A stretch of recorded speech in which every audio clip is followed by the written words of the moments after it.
Mentes Vencedoras, apresentado pelo psicólogo Miura, o podcast de entrevistas inspiradoras que retrata a trajetória dos campeões, o quanto a inteligência emocional, os fatores psicológicos afetam nos resultados, mostrando que o desenvolvimento psicológico é treinado para se atingir a excelência profissional. Bom dia, Brasil! Boa noite, Japão! Aqui é o psicólogo Miura pela TV Altiora, programa Mentes Vencedoras. Nós vamos falar sobre a Semana da Consciência Negra. Dia 20 comemora-se o Dia da Consciência Negra, que é em relação à comunidade negra no Brasil, que combate, debate, faz reflexões, leva a consciência sobre o racismo aos negros e também sobre a desigualdade social. Então, há uma reflexão muito grande e nós vamos no programa, eu e a Mariana Grácia. Ela é assistente social do esporte, trabalha hoje no Audax juntamente comigo como psicólogo, e a gente debate um pouco no sentido de levar uma consciência sobre o que é a consciência negra, e a gente fala muito em relação ao futebol, porque o futebol dá uma visibilidade muito grande de debater diversas questões sociais, e muitas vezes é isso que ocorre também no futebol mundial, né? Sobre essa discriminação, sobre racismo, mas é apenas para que a gente faça relatos sobre fatos, informativo, mas também reflexivo, mas não em si debater sobre conceitos, nada disso. É mais para as pessoas começar a ter mais informações. Eu acho que falta essa consciência devido à falta de informações, que muitas vezes essa informação não chega. Nosso papel em relação ao trabalho que a gente vem fazendo no futebol é para que nossos atletas e toda a área de trabalho profissional possa ter uma reflexão ou, no mínimo, uma informação sobre isso. Então, acompanhem. Boa tarde, pessoal. Aqui é o psicólogo Miura e Mariana Grácia. Estamos aqui pelo programa Papo de Psicólogo. Fazemos diversos programas, né? Aqui é para abordagens sobre psicologia, sobre serviço social, sobre todas as ciências do esporte que estão ali dando suporte para os atletas, onde muitas vezes todos esses departamentos de ciências são invisíveis quando aquele atleta tem um alto rendimento, onde tem um grande destaque, tanto positivo como negativo também. Aí a imprensa, né, vem mostrar esses detalhes. Mas eu com a Mariana desenvolvemos hoje um trabalho no Audax Osasco, além de também ter o Audax Rio. E a gente faz todo um trabalho com os atletas pelo clube, nessa parte de psicologia e serviço social. E estamos aproveitando, né, esses programas para fazer abordagens, poder falar sobre ciência do esporte, mas principalmente de contar as nossas histórias, experiências internas que muitas vezes, né, os atletas e os pais não têm acesso, né, e todos esses atletas querem ser atletas profissionais, pode de repente ter um acesso a conteúdos do que pensamos, do que desenvolvemos e principalmente do que vocês podem estar pesquisando. E agora oficialmente, então, a minha boa tarde e a toda a colônia japonesa da qual sou descendente, Konnichiwa. E agora com a Mariana, em outra língua aqui, estaremos apresentando uma boa tarde para a Mariana Grácia. Boa tarde, Miura. O meu boa tarde vai em árabe, né? Pela a descendência da minha mãe ser libanesa, Arlu Sarla. Ah, que lindo! Bom, Mariana, temos hoje um convite especial, né, de você poder estar aqui no estúdio para a gente poder estar conversando.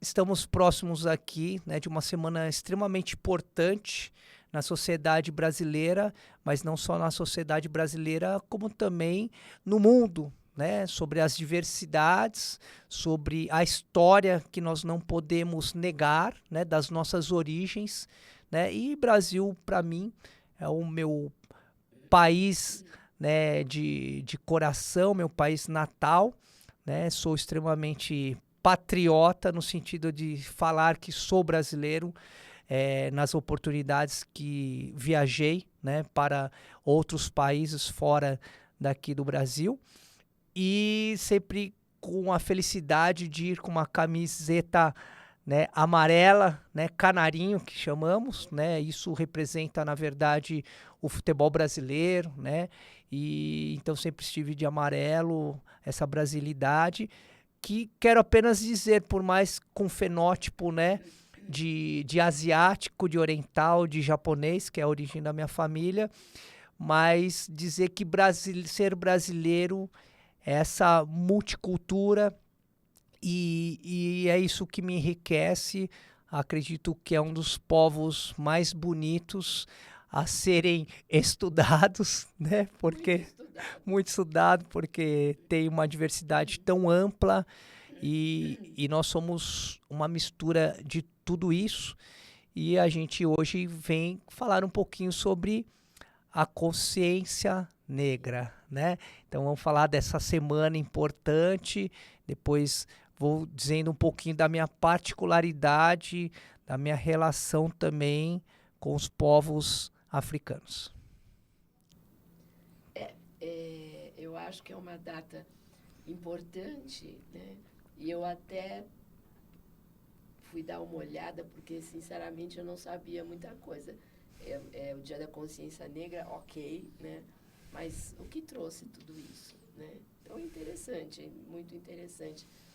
E, no fundo, lendo algumas coisas, eu percebi que é uma data comemorativa, mas é uma data também para muita reflexão, porque até hoje, né, por mais que tenham acontecido várias situações para diminuir essa questão do racismo, ela é muito presente, e principalmente no futebol. Sim. A grande ideia, né, da gente poder debater aqui são reflexões e informações, né? Em nenhum momento é um posicionamento, Claro. em nenhum sentido, nem um posicionamento de valores pessoais, morais, né? E muito menos político, mas simplesmente de entender, né, as pessoas que estão nos assistindo, é apenas ter acesso a informações que muitas vezes não têm.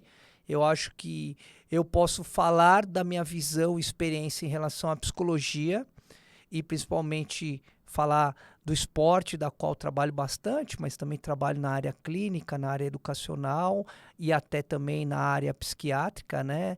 Mas a gente poder apenas pontuar algumas coisas e ter uma reflexão sempre positiva, mas muitas vezes, né, eu não sofro, né, a questão da discriminação e do preconceito racial, né, em relação que nós vamos estar falando aqui, né, dos negros, mas eu sofro também como asiático, como japonês, enfim, mas aqui é só para trazer alguns apontamentos históricos e dos atletas e nossa vivência que temos dentro do esporte em relação a esse tema. De em nenhum sentido me posiciono em polemizar isso aí, né?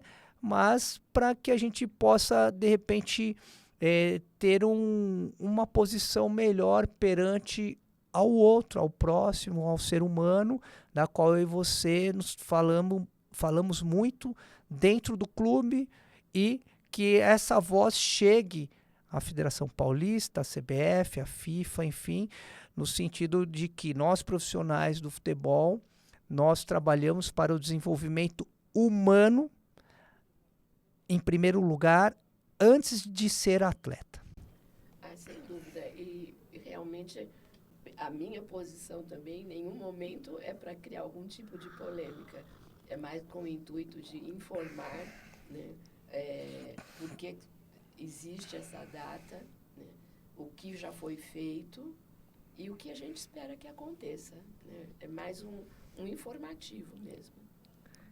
Então, estou curioso de saber, né? E aí você, ao falar aí da por que surgiu essa data, né, representativa e que realmente uma conquista, né, para todos nós, na verdade, porque tem reflexões em todas as esferas, né?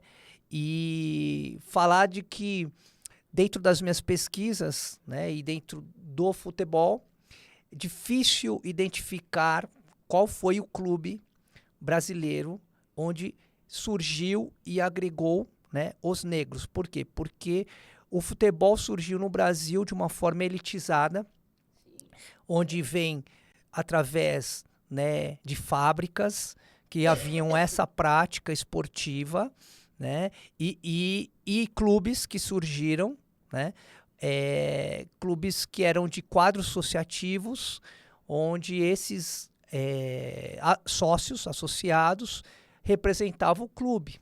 E eram clubes de classe média, classe alta, daquela que você participa de N atividades, sejam aquáticas, sejam de quadras, enfim. Na verdade, de eventos sociais, né, de festas, né, de palestras, de reuniões, que clubes se reúnem para isso, e a prática esportiva. Então, eram associados disso, né? E aí a gente vai vendo mais histórias, né? Então até no Rio de Janeiro se fala muito, né, sobre o surgimento aí do Fluminense, do Botafogo e do Flamengo, né? Onde os sócios eram esses associados, né, que tinham um poder aquisitivo, financeiro, né, melhor, e aí participavam desses clubes e representavam, né? E é lógico, vai ter vários dados, por exemplo, o Bangu, né, dizer que é um clube, né, profissionalmente jogando dentro de uma liga, né, que ali sim inicia. E um dos primeiros jogadores negros foi do Bangu. Isso como registro. Como registro. Mas como não registro, Mari, muitos historiadores dizem que outros clubes amadores já tinham. Isso no Rio de Janeiro, né? Ali no começo ali de 1900, que vai falar de 12, 15 por aí, já haviam, né? Os clubes menores com um esporte popular, e aí com pessoas com menos aquisição pudesse fazer essa prática, mas como liga principal, que ainda não era profissional, mas que era reconhecida como liga e depois surgir como federação, né? Muitos desses clubes já não existem mais. Então, os historiadores dizem que os primeiros clubes provavelmente não são os clubes que hoje que ainda existem, que se inseriu. E assim como também tem a história, né, de São Paulo, que aí vai também apontar diversos clubes, como a Ponte Preta, né, e aí é uma questão de história. Mas o que eu acho mais importante, né, é que era um esporte elitizado e dos brancos e com as fábricas, né, onde aí permitiu-se, né, os funcionários também fazer essa prática, tá? Eu imagino que alguma história que você vai contar, né?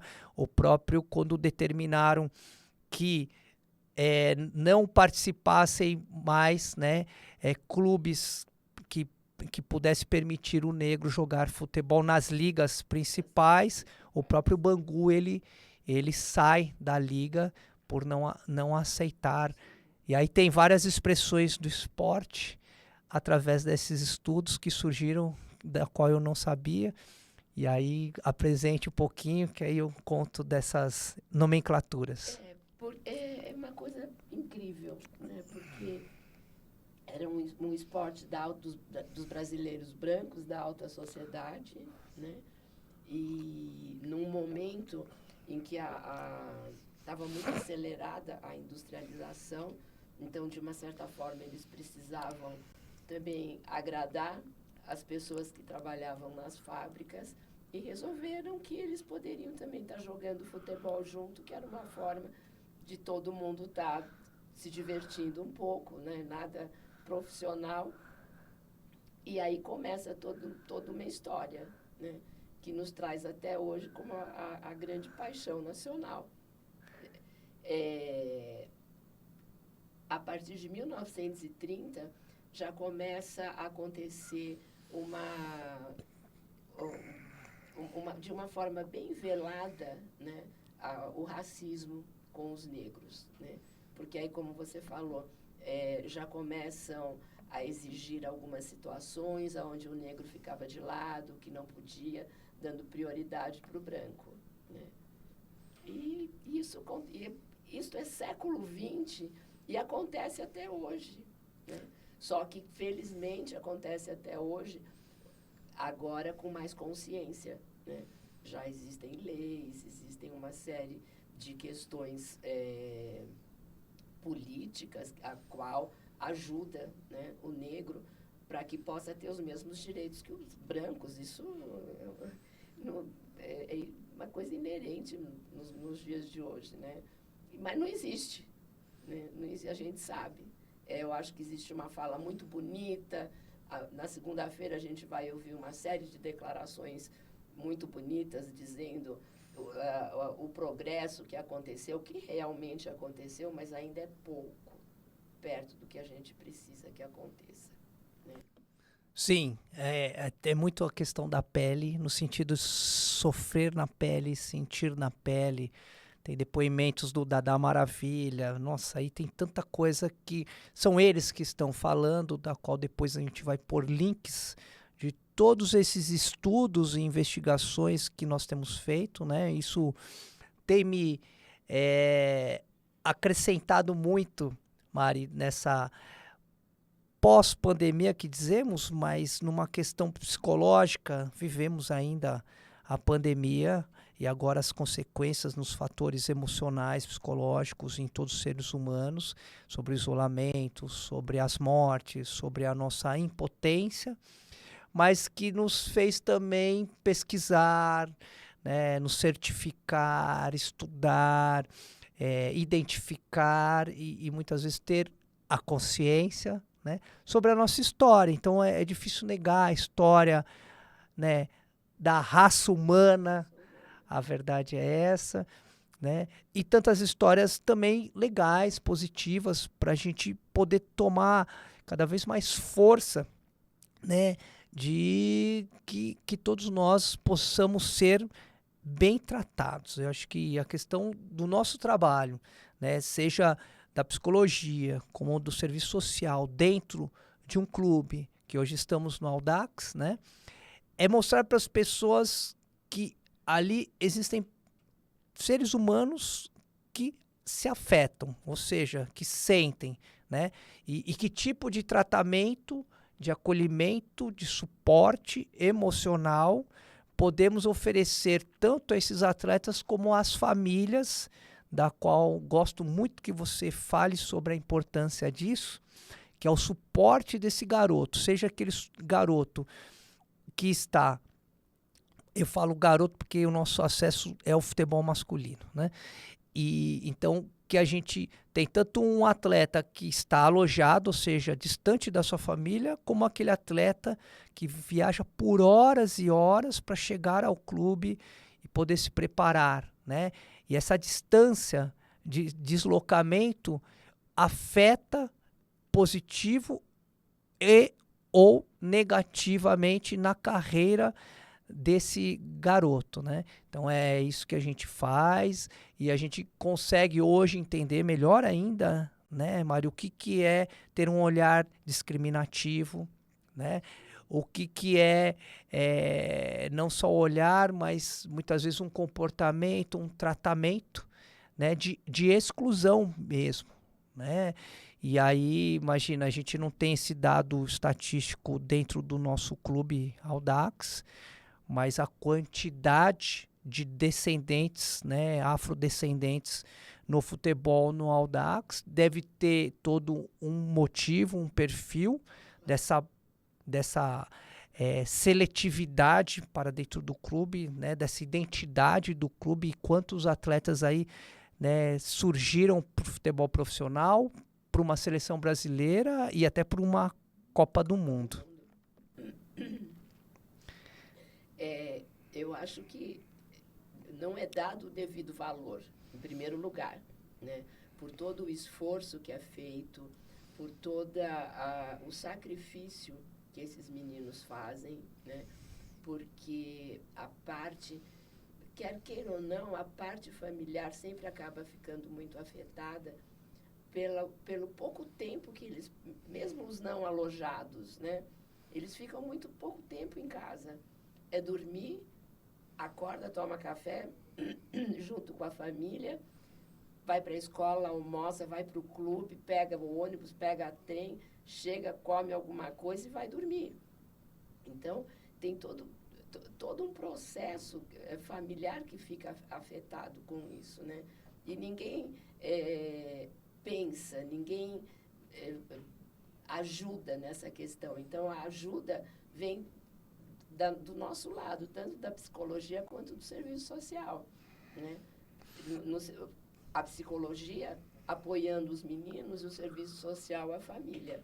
Eu tive vários casos durante a pandemia, né? Quando os meninos foram embora para casa, tanto de pais quanto de meninos que me ligavam: eu não sei o que eu estou fazendo aqui, eu não quero ficar na minha casa, porque ele desacostumou de ficar em casa, mas você vai ter que ficar. Não, Mário, eu não quero ficar. E, ao mesmo tempo, pais me ligando, principalmente mãe: eu não sei lidar com meu filho mais, eu não sei o que eu faço com ele. Então, é muito complicado, né? Aí você entra dando um suporte, que isso faz parte da vida. Você vai ter que resgatar tudo aquilo que você deixou lá para trás, porque é cômodo você falar: que bom, meu filho alojou, tchau. Então, ele está sendo cuidado, tem quem olhe por ele. E aí, no momento da pandemia, que não tinha o que fazer, todo mundo foi para casa, eles não sabiam o que fazer com o filho dentro de casa, e outros filhos que não sabiam como lidar com os pais. Então, é uma situação Sim. bem difícil. Trouxe novos comportamentos dentro disso tudo, né? E tem coisas muito interessantes aí para a gente poder conversar. Até depois vamos falar primeiro do histórico, mas depois falar do que estamos fazendo, né? Essa investigação, essa triagem que nós estamos fazendo desses atletas, né, aprovados aí pelo nosso clube, da onde eles vêm, né? Aí a gente identifica por que vem de tão longe, por que tão periférico. E aí dá para, né, se inserir em todo esse estudo, história que nós fomos atrás, né?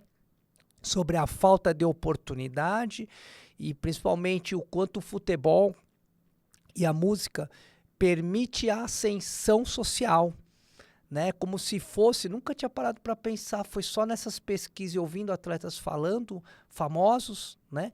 Dizendo que ali é o passaporte social, ser um jogador de futebol, você poder ter acesso a um restaurante sem haver uma... não é sobre a discriminação, mas sem haver uma repreensão ali, ou um questionamento, assim como você vai a um hotel, você é um atleta, e então, tô indo ali e você não ser questionado. Por ser um atleta reconhecido popularmente, assim, né? Mas se não fosse por isso, seria abordado. Aonde é que você está indo? Quantos atletas dizem isso? Né?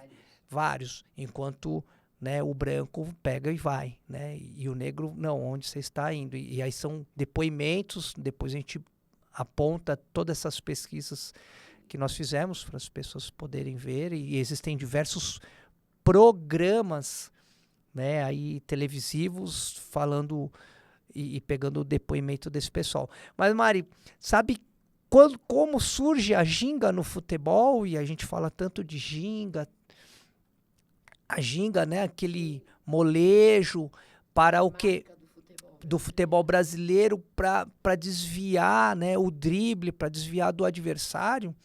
Ela surge num ato discriminativo mesmo, né, do futebol, onde se houvesse um contato físico, né, do jogador negro com o branco, o negro era punido. Muitas vezes a arbitragem apontava ali, né, que mesmo ele tomando um pontapé, ele que estava errado, porque o contato de de contato físico entre o negro e o branco ainda poderia se contaminar. Isso está num programa da HBO, da HBO lá, que tem sobre os negros no futebol no Brasil. Nossa, é muito impactante, da qual a gente muitas vezes não tem acesso, não sabe, porque a gente não vive ou não viveu isso. Olha que coisa reflexiva de a gente ter atos e mudança. Então, muitas vezes, eu como psicólogo penso assim, repetimos tantas coisas sem saber suas origens. Olha o perigo.